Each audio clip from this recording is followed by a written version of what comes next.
Hello everyone, good morning. কেমন আছো সবাই? আশা করছি সবাই খুব ভালো আছো। আমরাও বেশ ভালো আছি। পিউস লাইফস্টাইলে তোমাদের সবাইকে আরও একবার ওয়েলকাম আমার নতুন ভিডিওতে। তোমাদের সাথে একটা জিনিস শেয়ার করা আছে। এই যে দেখতে পাচ্ছ একটা নারকেল গাছ, সেখানে কিন্তু একজন অতিথি বসে আছে। তোমরা কি বুঝতে পারছো? বুঝতে পারবে না, আসলে খুব ভালো একটা ক্যামেরার কোয়ালিটি নয়। আসলে ওখানে একটা ভুতুম প্যাঁচা বসে আছে। আর আজ কিন্তু আমি গ্রামে শ্বশুরবাড়ি থেকে চলে আসছি, বরের বাড়ি। আসলে আরও একটা বাড়ি আছে চাম্পাটিতে, সেখানে চলে আসছি।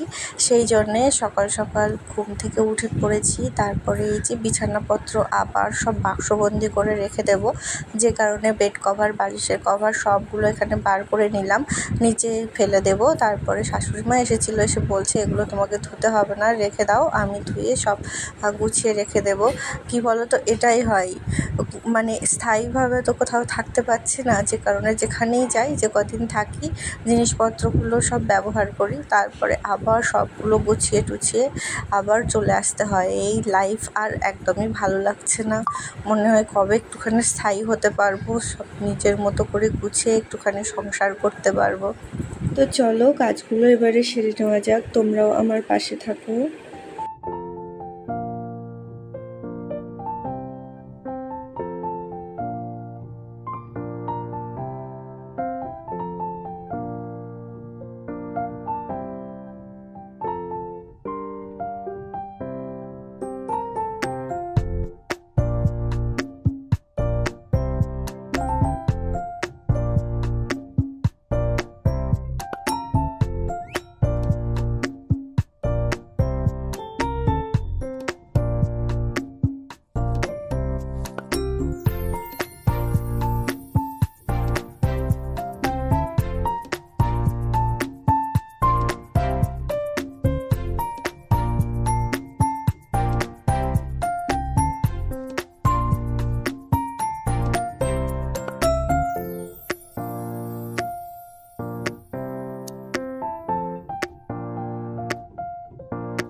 গ্রামে আমার ফার্নিচার বলতে কিছুই নেই। এই যে দেখো, প্লেন একটা খাট বিছানো আছে, সেই সঙ্গে একটা আলনা আছে, আর সেই সঙ্গে ওই যে দেখো একটা ট্র্যাঙ্ক আছে। ট্র্যাঙ্কটা কিন্তু অনেক বড় সাইজের।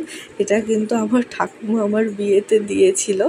আসলে লেপ কম্বল এগুলোও তো বিয়েতে দেওয়া হয়, ওগুলো কিভাবে নিয়ে আসবে ছেলের বাড়িতে, যে কারণে ওই ট্র্যাঙ্কটা দিয়েছিল। তো আমি এটা সব কিছুই রাখি এর মধ্যে, লেপ কম্বল থেকে শুরু করে জামা কাপড় সমস্ত সব কিছু। তাও অনেকটা জায়গা খালি থাকে, অনেক বড় ট্রাঙ্কটা। ঘরে কিন্তু আমি ব্যাগ প্যাকিং করে রেখে চলে এসেছি। এসে দেখলাম শাশুড়িমার ভাত রান্না করা হয়ে গেছে। আর আমি কত করে বললাম কোনো জিনিসপত্র নিয়ে যেতে পারবো না, কারণ ধৃতাংশুকে নেওয়া, তারপরে ওই ব্যাগপত্র নিয়ে কিন্তু আমার আসতে অনেকটা কষ্ট হয়ে যাবে। কিন্তু কে কার কথা শোনে, শ্বশুরমশাই শাশুড়িমা সকাল থেকে মানে কি পাঠাবে সেই সব জোগাড় করতে ব্যস্ত। এই যে দেখো কত পরিমাণে মৌরলা মাছ এখানে ধরে নিয়ে এসেছে, সেগুলো কিন্তু শাশুড়িমা এখানে কেটে দিচ্ছে পাঠাবে বলে। আর সেখান থেকে আমি কিছু নিয়েছি, নিয়ে রান্না বসিয়ে দিয়েছি। আজকে কিন্তু আমি একটা তরকারি করে যাচ্ছি, কুমড়ো শাকের ডাঁটা আলু দিয়ে এই মৌরলা মাছ, আর সেই সঙ্গে কিছু ভাজা মাছ ছিল গত দিনের, সেগুলো দিয়ে কিন্তু একটা সবজি বানিয়েছি, একটাই সবজি। আর ছেলের জন্য কিন্তু চিকেন ছিল, সেটা একটু ভুনা ভুনা করে নিয়েছি। তারপরে কিন্তু আমাদের ঘর থেকে বেরোতে ওই রকম 9:20 মতো টাইম হয়ে গিয়েছিল। আর আমার সাথে কিন্তু আমার ঠাকুমা যাচ্ছে, তো হাফ রাস্তাতে যেখানে আসলে ঠাকুমার সুবিধা হবে সেখানে এসে বসেছিল মা আর ঠাকুমা। তো আমার বাড়িটা একটুখানি পিছনে, তো সেখান থেকে আমি ভ্যান রিজার্ভ করা হয়েছিল, তো সেখানে আসলাম। আসার পরে কিন্তু ঠাকুমা বসে পড়লো আর মা কিন্তু বাই বাই করে বাড়িতে চলে গেল। আর এই যে দেখছো মেশিন ভ্যান, এটাতে করে কিন্তু আমরা চলে আসবো ফেরিঘাটে। তো আমাদের এই যে দয়াপুর ফেরিঘাট দেখছো, এর চারপাশে কিন্তু প্রচুর প্রচুর লজ। আর যারা জানো তারা তো জানোই, সুন্দরবন অনেক বড় একটা ট্যুরিস্ট স্পট, প্রচুর পরিমাণে ট্যুরিস্ট আসে, শীতকালে তো প্রচুর পরিমাণে আসে। তাছাড়াও কিন্তু প্রতি বছর সারা বছর জুড়ে অনেক অনেক ট্যুরিস্ট আছে। তো যাই হোক, সেই সবগুলো দেখাতে দেখাতে কিন্তু আমরা এই ফেরিঘাটে চলে আসলাম। এখান থেকে কিন্তু আমরা নদীটা পেরোবো, পেরিয়ে কিন্তু আবারও আমাদের ভ্যান ধরতে হবে। আর ব্যাগ কিন্তু প্রচুর ভারী হয়েছিল, কিন্তু আমার বাপের বাড়ির পাড়ার ওখানে একটা পিসি ঠাকুমার সাথে দেখা হয়েছিল, আর ধৃতাংশ বায়না করছিল কোলে উঠবে বলে, যে কারণে ওরা বললো তুই ছেলেকে কোলে নে, আমরা ব্যাগটা নিচ্ছি। তো ওরা কিন্তু ব্যাগটা প্রায় গোসবা পর্যন্ত নিয়ে এসেছে, অনেকটা হেল্প করেছিল ওরা। আর আজকে কিন্তু সব কিছু অনেক টাইম টু টাইম পেয়ে গিয়েছিলাম, কারণ ওই যে ভ্যানে করে আসার সাথে সাথে কিন্তু খিয়া পেয়ে গিয়েছিলাম। না হলে খিয়া যদি অন্য পারে থাকে না, তো সে খিয়া আসতে যেতে প্রায় আধা ঘন্টা 45 মিনিট লেগে যায়।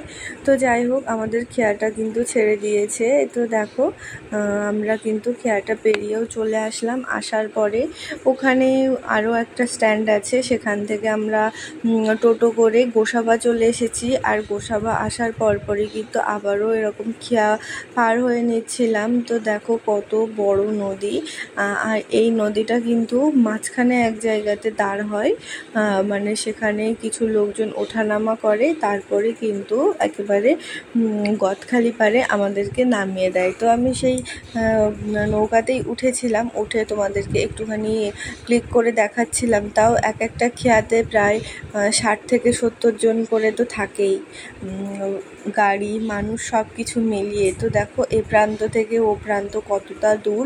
আর বেশ 3-4 দিন আগে না একটা অ্যাক্সিডেন্ট হয়েছিল, কারণ এখন তো হঠাৎ করেই ঝড় উঠছে, ওই হঠাৎ করে ঝড় উঠেছে আর খেয়াটা প্রায় ঘাটের কাছাকাছিই চলে এসেছিল, তখনই কিন্তু খেয়াটা উল্টে যায়। উল্টে গিয়ে কারো কোনো ক্ষতি হয়নি, কিন্তু ওই হাতের মোবাইল যাদের ছিল, তারপরে ব্যাগপত্র ছিল, সেগুলো পড়ে যায়। দুটো বাচ্চা ছিল, কিন্তু আশপাশে যারা ছিল তারা কিন্তু তৎক্ষণাৎ তাদেরকে বাঁচিয়ে নেয়। তো এটাই একটা সমস্যা নদী পারাপারে, হঠাৎ করে যখন ঝড় শুরু হয় না, কখন যে নদীতে আর কি নৌকা পাল্টি খাবে, কখন বড় দুর্ঘটনা হবে কিছু বলার নেই। সেই জন্যে যতক্ষণ এই দুটো নদী না পেরোনো হয় ততক্ষণ কিন্তু টেনশানই চলতে থাকে। তো ভালোভাবে নদী দুটো পেরিয়ে কিন্তু চলে আসলাম এপারে। এসে কিন্তু এই যে বাসের অপেক্ষা করছিলাম, কারণ আমরা এসেছি তখনও বাস ছিল, কিন্তু ওই যে বাস থাকলে কী হবে, সিট ছিল না। আর বাচ্চা কাচ্চা নিয়ে খুবই সমস্যা সিট না পেলে, যে কারণে আমরা কিন্তু অনেকক্ষণ অপেক্ষা করেছিলাম। বাস দিয়ে দিয়েছিল, কিন্তু ওই যে আরেকটা খেয়ার অপেক্ষা করছিল, আর খেয়াটা আসতে তো অনেকটাই দেরি হবে। তো বসেই ছিলাম সিট নিয়ে। তারপরে ওই যে একটা স্প্রাইট কেনা হলো, ধৃতাংশ তো যাই দেখছে তাই খেতে চাইছে। তো এই যে রাস্তার মধ্যে গরম রোদে আমি আর ওকে বিরক্ত করতে চাইছিলাম না, যেই জন্য যা চাইছিল তাই দিয়ে দিচ্ছিলাম। অ্যাট লাস্ট আমাদের বাসটা কিন্তু ছেড়ে দিল, আর অল্প কিছুটা ছাড়ার সাথে সাথে আমার ধৃতাংশ ঘুমিয়ে পড়েছিল। যখন আমরা গ্রামে আসছিলাম তখন কিন্তু ধৃতাংশ এরকম বমি করেছিল প্রচণ্ড পরিমাণে, কারণ সেই দিন প্রচণ্ড রোদ গরম ছিল। কিন্তু আজকে আবার কিছুটা সময় রোদ থাকছে, কিছুটা সময় আবার মেঘলা আকাশ থাকছে। তো দেখলাম ধৃতাংশ অনেকটা সময় ঘুমালো, মানে আমরা গদখালি থেকে বাসে উঠেছি, সেখান থেকে পুরো ক্যানিং পর্যন্ত ঘুমিয়েছে। ওকে ডেকে ডেকে ঘুম থেকে তুলেছি। তো এই যে বাঁশের কিছুটা অংশ আমি তোমাদের সাথে শেয়ার করছিলাম। আর এটা কিন্তু হচ্ছে বাসন্তী। তো এখানেও কিন্তু একটা নদী আছে, কিন্তু এখন কি বলো তো, বহুদিন আগেই ব্রিজ হয়ে গেছে, যে কারণে নদীটা পেরোতে হয় না আর কি। আর এখানে কিন্তু আমার মামার বাড়ি। আগে ছোটোবেলাতে যখন আসতাম, মা ওই হাত ধরে ধরে নিয়ে আসতো। আর এই মামা বাড়ি থেকে সেই সকালে বার হতাম, আর বোটে বোটে করে তো যাওয়া হতো। তো ওইভাবে সারা দিন ধরে ধরে কিন্তু বাড়িতে আসতাম। মানে সোনাখালি থেকে গোসাবা পর্যন্ত একটা বোট আসতো, আর গোসাবা থেকে আমাদের সাতজেলিয়া পর্যন্ত একটা বোট আসতো, মানে সারা দিন। আর বোট কেমন স্পিডে আসে তোমরা তো সেগুলো জানো। তো সেভাবেই আসতাম। দেখতে দেখতে কিন্তু আমরা এখানে ক্যানিং ব্রিজটা পার হচ্ছি। তো আজকে চেষ্টা করেছি পুরো জার্নিটা তোমাদের সাথে কিছু কিছু হলেও শেয়ার করার জন্যে, যে কারণে এখানে তোমাদের সাথে শেয়ার করছি। তারপরে ওই যে ক্যানিংয়ে চলে এসে আমরা ট্রেনও পেয়ে গিয়েছিলাম জানো। তো এই যে ট্রেনেও চেপে গেছি, আর ট্রেনে করে 25 মিনিট লাগে বাড়িতে। তো ট্রেন থেকে নেমে ভ্যান নিয়ে নিয়েছিলাম, একটা ভ্যান নিয়ে একেবারে বাড়ির সামনে চলে আসলাম। এসে এই যে আমার ননদ বাড়িতে ছিল, তো ওকে ফোন করলাম, ও আসলো গেট খোলার জন্যে। আর আমরা এখানে দাঁড়িয়ে অপেক্ষা করছিলাম কতক্ষণে ঘরের ভিতরে যেতে পারবো। তাও প্রায় অনেক দিন পরে আমি আবারও আমার নিজের রুমটাতে আসলাম। তো দেখছো রুমটা একেবারে এলোমেলো হয়ে আছে, আবার নিজের মতো করে একটু গোছগাছ করে নিতে হবে। তো তারপর স্নানও করে নিয়েছিলাম, আর একটু সিদ্ধ ভাত করে নিয়েছি, আর চিকেন ছিল, সেটাই কিন্তু ছেলের জন্য গরম করে দিয়েছি।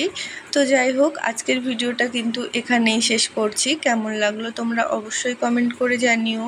ভালো থেকো সবাই, দেখা হবে নতুন কোনো ভিডিওর সাথে। ততক্ষণ সবাই ভালো থেকো, সুস্থ থেকো, সাবধানে থেকো।